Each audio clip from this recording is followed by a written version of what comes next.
एक छोटे से गांव में मोरी नाम की एक बिल्ली रहती थी। मोरी बहुत चालाक, तेज और थोड़ा गुस्सैल स्वभाव की थी।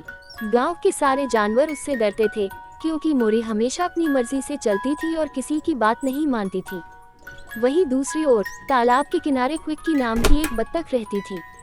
क्विक्की बेहद शांत, समझदार और खुशमिजाज थी। वह हर जानवर की मदद करती और सबकी दोस्त थी। एक दिन की बात है, मोरी तालाब के पास आराम कर रही थी। तभी क्विक्की तैरते तैरते उसके पास आए और बोली, मोरी बहन, आज बहुत गर्मी है, क्यों ना तुम भी पानी में पैर डालकर ठंडक महसूस करो।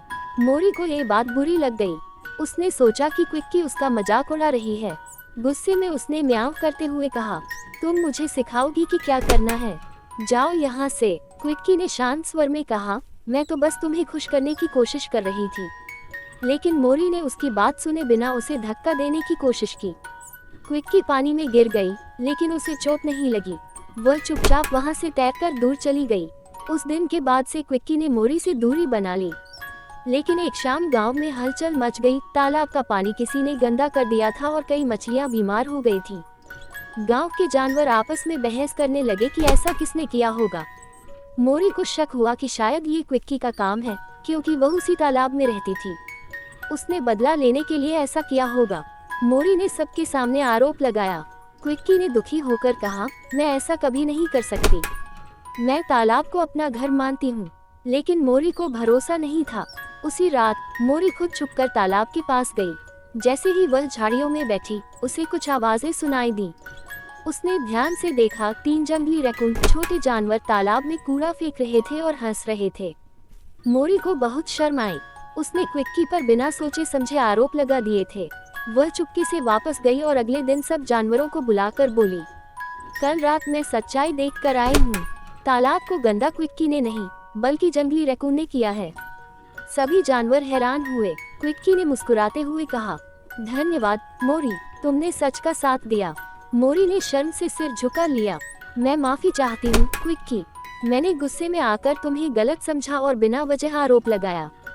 क्विक्की ने तुरंत मुस्कुराकर कहा, गलती किससे नहीं होती, लेकिन उसे सुधारना ही सबसे बड़ी अच्छाई है।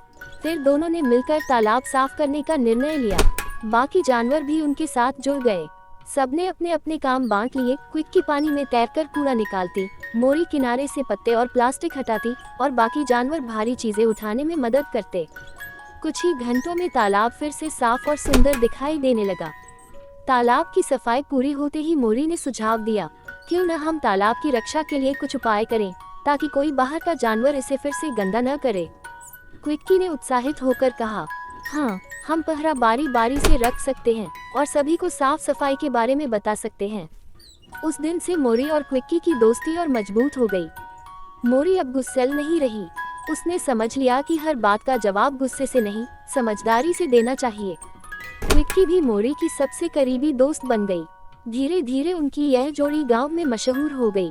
बदला लेने वाली बिल्ली और दयालु बत्तख की अनोखी जोड़ी। लेकिन अब मोरी बदले वाली नहीं रही, वह बदलने वाली बिल्ली बन गई। एक ऐसी बिल्ली जिसने अपनी सोच बदली और अपने व्यवहार को सुधारा। गांव के बच्चों को सबसे ज्यादा यही संदेश पसंद आता था, किसी को बिना समझे गलत मत समझो। दोस्ती और समझदारी हर मुश्किल को आसान बना देती है। और इस तरह बिल्ली और बत्तख की अनोखी यात्रा न केवल तालाब की सफाई तक पहुंची, बल्कि दोनों के दिलों को भी साफ और करीब ले आई।